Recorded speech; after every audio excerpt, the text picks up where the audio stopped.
네, 좋아요. 지금 이제 사례를 시작하려고 하는데 보시면 아시겠지만 안 보이시겠구나. 안 보이시겠어요. 미안합니다. 네, 구성이 돼 있어서 옆에 이제 PPT 이렇게 하면 보이려나? 이렇게 하면 보이네요. 보시면 아시겠지만 사례는요. 파트가 14, 15, 16, 17, 18 몇 장? 하나, 둘, 셋, 넷, 다섯 장밖에 네. 없습니다. 왜 제가 5장밖에 안 짰냐? 자료가 부족해서 그랬냐? 아니고요. 자료가 넘쳐납니다. 네네. 하지만 사례에 대해서 계속 깊게 이야기하게 되면 문제점이 있을 수가 있어요.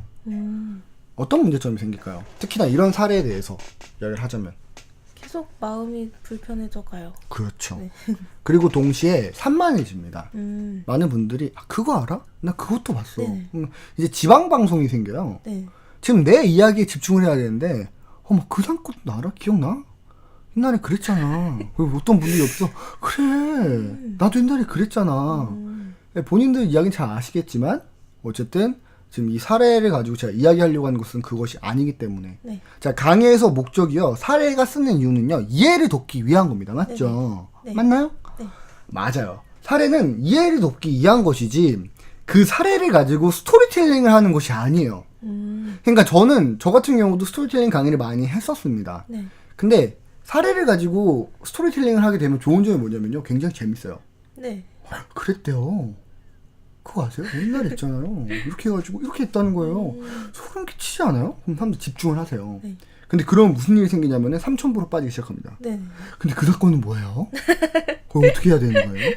제가 거기서 많이 당했어요. 예. 그거 하다 보면 거기에 시간이 뺏기고 넘어가야 되는 거죠. 그래서 그 부분을 제가 방지하기 위해서 사례는 좀 짧게 만드셔야 돼요. 네. 자, 사이버 불링 사례입니다. 그러면서 먼저 이야기를 하시면 됩니다. 사이버 불링 사례인데요. 제가 많은 조사를 했지만 중복되는 것도 많고 네. 동일한 수법도 많기 때문에 자, 몇 가지만 핵심적이게 보여드리겠습니다. 첫 번째 사례 중에서 특징 중에 한 가지는 사이버 불링을 통해서 가상에서의 고통이 현실로 올 수 있다는 거 아셔야 됩니다. 네. 실제로 어떤 여학생이 사이버 불링을 당한 다음에 밤에 야뇨증에 걸려서 네. 계속 이불에 실내를 하게 되는 거죠. 네. 그런 적도 있고요. 하고 넘어가는 겁니다. 어떤 사람들은 사이버 불링의 특징 중에 두 번째는 무엇이냐면은 네. 내가 이제 한강에서 땀 맞고서는 다른 사람들 푼다 뭐 이런 말이 있잖아요. 종로에서 뺨 맞고 한강 가서 분 알고 있습니다. 아닌가요? 요새 아니 종로하고 한강이 거리 얼마나 먼데 어쨌든 종로에서 땀 맞고 한강에다 푼다 네. 말이 있는 것처럼 사이버 불링 중에 두 가지 죄송합니다. 네, 혓바닥이 짧아가지고 네, 두 번째 특징은 가해자가 피해자를 괴롭히는 과정에서 피해자가 네. 또 다른 가해자가 되는 성질이 있다는 겁니다. 예를 들어서 이쪽 커뮤니티나 카톡에서 제가 욕을 먹었을 때 다른 커뮤니티의 연예인이라든지 공인에게 푸는 그런 경우가 많다는 거죠. 이것과 비슷하게 봤을 때 저희가 얼마 전에 있었던 안 좋은 사건이죠. 군내에 있었을 때 저희가 윤일병 사건 네네. 그 이제 가해자죠. 네. 그 가해자도 과거에 실제로는 피해를 피해자였다라는 걸 통해서 알 수가 있는 거죠. 이거는 그것이 사이버 불링만의 특징이 아니라 학교 폭력이 전체적인 특징 중에 한 가지 아닌가 네. 이렇게 볼 수가 있습니다. 이런 사례 역시 굉장히 많고요. 네, 제가 구체적인 사례를 한 가지 들어보려고 합니다. 보시면 아시겠지만 이게 무슨 내용인지 아세요? 되죠?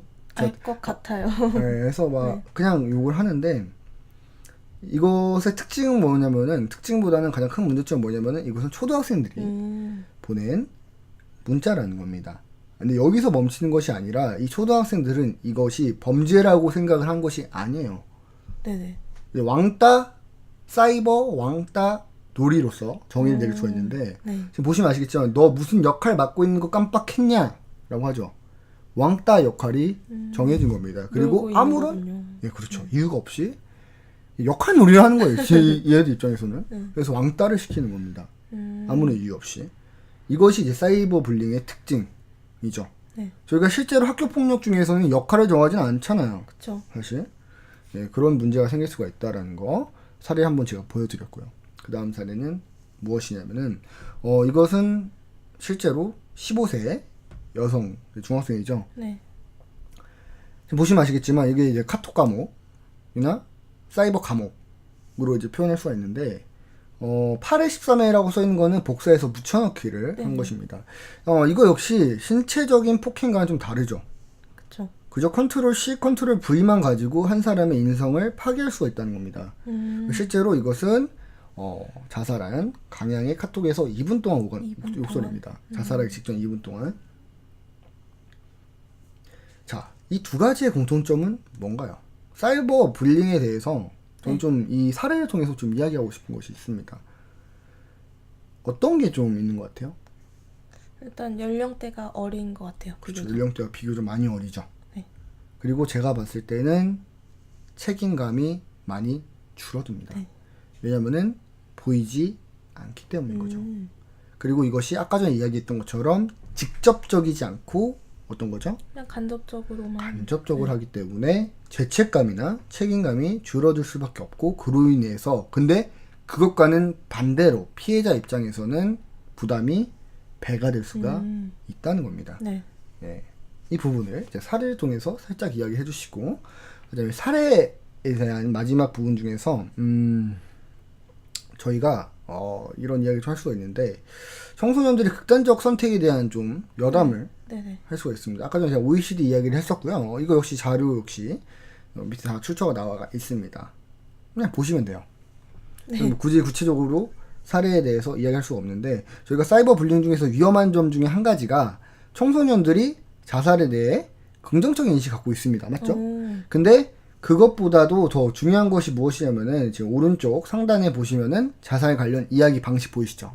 네. 여담으로 이야기하실 수가 있는 건데 상관은 없을 수도 있겠지만 전파형이 굉장히 많은 퍼센테이지를 네. 차지하고 있다는 겁니다. 네. 저희가 학교 폭력, 그러니까 사이버 폭력은 뭘로 할까요? 매개체가 핸드폰. 그렇죠. 네. 스마트폰으로 진행이 되고 있는데 자살 관련 이야기 방식 역시 전파라는 것은 어떤 걸로 한다고요? 핸드폰으로. 그렇죠. 네. 핸드폰으로 한다는 겁니다. 참 되게 재밌죠. 재밌다라는 표현은 정말 좀 죄송하지만 소름 끼치는 일입니다. 그렇죠. 이 휴대폰 하나 가지고 그리고 이 엄지손가락 하나 가지고 자살을 하게 만들 수도 있고 자살에 관련된 정보를 얻게 한다는 것이 지금 청소년들의 실상이다. 저희가 이거에 대한 경각심을 분명히 가질 필요가 있다. 설명할 수가 있는 거죠. 밑에 보시면 아시겠지만 청소년과 성인 자살률 변화 추이가 좀 나와 있죠. 이런 거 보시면 아시겠지만 이걸 통해서도 저희 나라의 전체적인 분위기 역시 바뀔 필요가 있다. 설명해 주시면은 사례가 끝납니다. 얼마나 걸렸죠? 8분 지났네요. 이제. 지금 8분 지났죠. 제가 실제로 강의하는 것처럼 한 건 아니지만 그 비슷한 시간인 것 같아요. 사례를 설명할 때 있어서 제가 할 말만 하는 겁니다. 네. 여기서는 다른 사람들의 이야기를 들어줄 필요는 없어요. 솔직히 말해서. 그냥 기분이 좋아지도 않고요. 그 경험을 입 밖으로 꺼내봤자 주변 사람들한테 좋은 관점을 받기가 어려워요. 네네. 그렇기 때문에 사례는 최대한 짧고 강하게 마무리를 짓는 겁니다. 그리고 원인을 설명하는 거예요. 자, 이렇게 막 하잖아요. 그죠? 여기까지 나왔을 때 사람들의 표정이 좀 절망적입니다. 네네. 아니, 어떻게 이렇게 애들이 사악할 수 있지? 네. 어떻게 이런 아이들이 우리 대한민국에 존재할 수 있지? 이걸 어떻게 해결해야 되지? 고민하십니다. 그때 저희가 근데 그거 안 궁금하세요?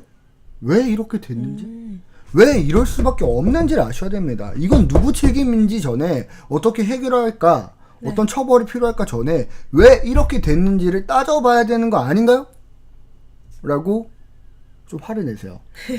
화를 내시면은 많은 분들이 거기에 대해서 좀 집중할 수 있을 겁니다. 저도 좀 화가 나잖아요. 보고 있으면. 화 안 나시나요? 답답하고. 짜증나죠. 성질이 확확 올라오죠. 냉소적으로 변하시는 분들이 계시고요. 이때 당시에는. 화를 내시는 분들도 계세요. 근데 그 화보다 더 화를 내셔야 돼요. 네네. 예. 그 다음에 이제 원인을 시작할 건데 궁금하시죠? 네. 네. 다음 영상에서 확인할 수 있지 않을까 싶습니다. 오늘은 여기까지 하고 다음 시간에 돌아오도록 할게요. 수고했어요. 수고하셨습니다.